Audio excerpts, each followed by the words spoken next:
So here's some food for thought. My daughter's been really into Peter Pan lately, and in the story he's called the spirit of youth, this idea that he is the embodiment of what it means to remain a child. So if you take the story and look at it through the lens of this allegory of coming of age or time in general, three things in particular start to look a little bit different. So number one, at the beginning of the story, Wendy is told it's her last night in the nursery, this place where only children stay. She's on the precipice of growing up, and youth is just reduced to this shadow that's in her nightstand that Peter then comes to retrieve.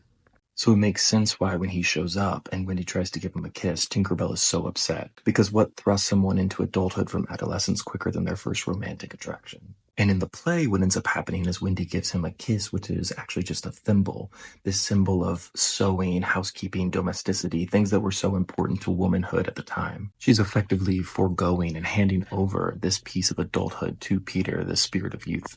But it's sort of made clear that even Wendy herself doesn't really understand this interaction that she's having with Peter, other than she's compelled by him. Peter even says, "What is this for?" And she's not sure either. Number two is Neverland itself. It's obviously this embodiment or the figment of the children's imagination, their idea of the realm of where childhood still exists. And we know this because when they're preparing to go there, they're all calling out different things that they want to do while they're there. So first, Wendy says she wants to see some mermaids. Then Michael says he wants to be, quote, an Indian brave.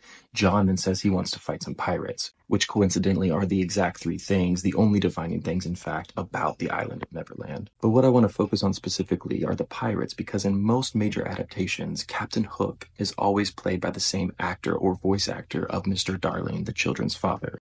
It's connecting both childhood and adulthood in this common character that links both of those places. But what's really interesting to me is that Captain Hook, he isn't scared of Peter Pan. What he's scared of is this crocodile with a ticking clock inside. It's this reminder that time is always looming. It's always chasing him. And I think this makes sense in particular why John's character is invested in the pirates, because he's already this precocious child who's sort of role-playing as an adult through most of the story. And he's now trying on different outfits, one of which is a pirate like his father. And then number three, and this is perhaps the coolest one to me, author J.M. Barrie ended up transferring over all creative rights and royalties to a children's hospital in London of Peter Pan in perpetuity. So while his titular character may never grow up, he's giving the opportunity to a lot of other kids to do exactly that. Anyway, just some food for thought.